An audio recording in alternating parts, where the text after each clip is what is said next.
Yeah, so one last thing. Remember I was telling you these were dimmable. These are the LED replacements for the 50-watt standard halogen. They're a replacement, 50-watt replacement, 7.5 watts, wet rated and dimmable. So because I replaced this one, remember I said you could put a dimmer light switch in here? Well, if you did that and you put a dimmable light switch in there, of course you're going to have to replace that other bulb. I didn't replace that other bulb yet. The only replaceable bulb of this LED that I did was right there.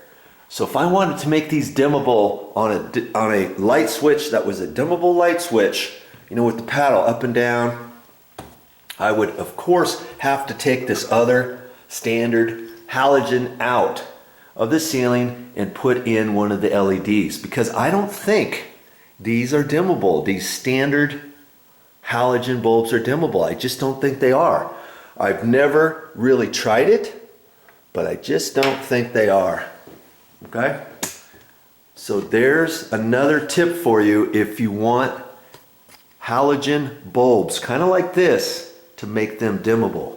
Get the replacement LED ones, and you'll be glad you did, because they're only 7.5 watts. Now you can also get the, I think you can get these LEDs in 35 watts too, and then they'll only take less than 7.5 watts. I don't know, maybe 3 or 4 watts or so, okay? Try them out and you see 7.5 watts for the halogen on this side, as opposed to right now there's 50 watts on that.